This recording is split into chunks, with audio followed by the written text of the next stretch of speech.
Bismillahirrahmanirrahim. Ada satu kisah dalam kitab Mawa'idul Imam Al-Junaid rahimahullah yang ditulis oleh Syekh Saleh Ahmad Asyami. Di situ disebutkan, qala li khali as-sirri, kata Imam Al-Junaid, suatu waktu pamanku Imam As-Sirri berkata, takallam 'alan nas,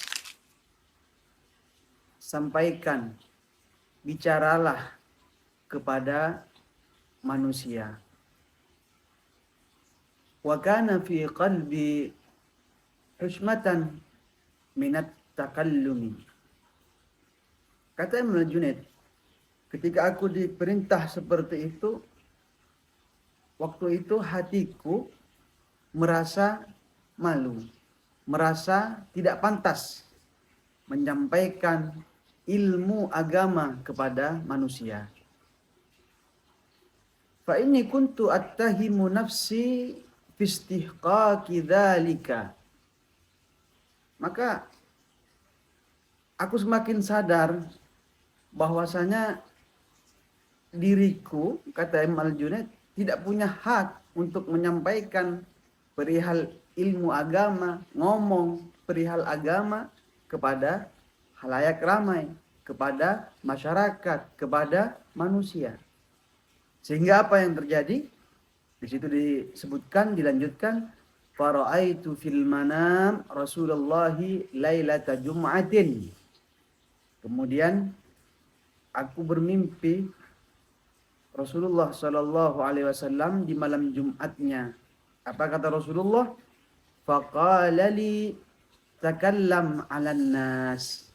Rasulullah berkata kepadaku, kata Imam Al-Junaid, takallam 'alan nas.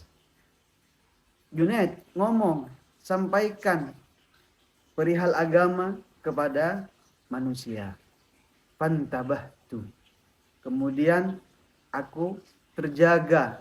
Kemudian fa'ataitu baba sirri saqati qabla an usbiha. Kemudian aku bersegera datang ke rumah pamanku, yaitu As-Sirri As-Saqati.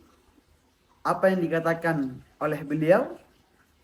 Kata Imam Al-Junaid, faqala li lam tusaddiquna hatta qila laka.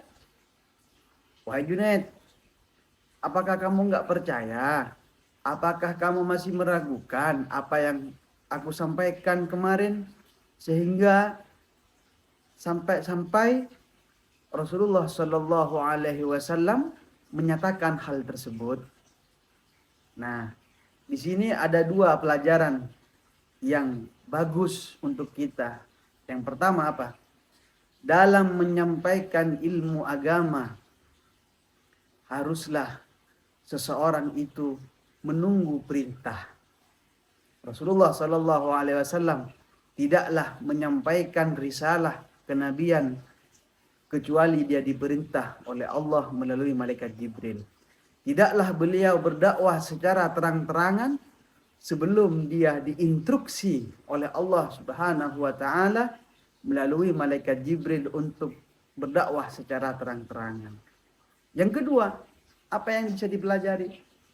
Bahwasanya di dalam seseorang yang mempunyai, yang dianugerahi oleh Allah Subhanahu wa taala ilmu agama, sejatinya otomatis di dalam hatinya ada sifat tawadhu, yaitu merasa bahwa dirinya tidak pantas menyampaikan sehingga harus menunggu daripada apa yang diperintahkan oleh para guru. Bagaimana dengan para sahabat radhiyallahu anhum? Demikian juga ketika para sahabat diutus ke Yaman, diutus ke Syam, dan diutus ke berbagai belahan dunia, mereka menunggu perintah dari Rasulullah sallallahu alaihi wasallam. Pun juga dengan para tabi'in, juga dengan para ulama, sampai juga kepada misal-misal Wali Songo yang berdakwah di bumi Nusantara. Mereka tidaklah mungkin menyampaikan kepada umat, tidaklah menyampaikan risalah ilmu agama kecuali mendapat perintah daripada guru-gurunya. Sebab kenapa?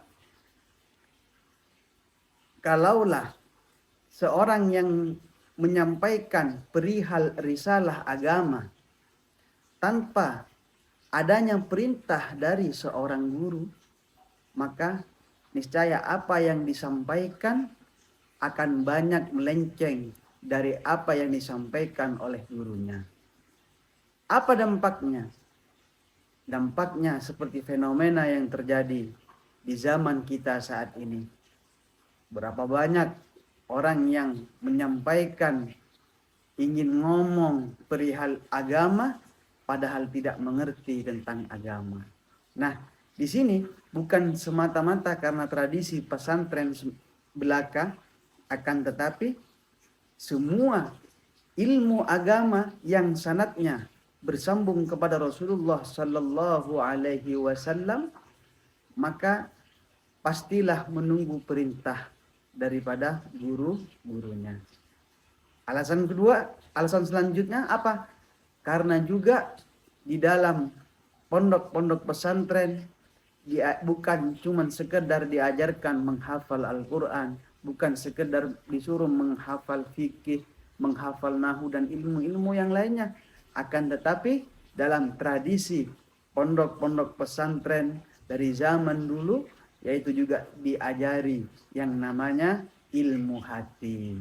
Dari pembelajaran ilmu hati inilah kemudian muncul sifat dari seorang santri, terutama sifat tawadhu yang menjadi pondasi dasar kelak dia akan siap atau tidak untuk menyampaikan, menyambung risalah dari baginda Rasulullah sallallahu alaihi wasallam. Selamat Hari Santri Nasional. Uhibbukum bila hudud.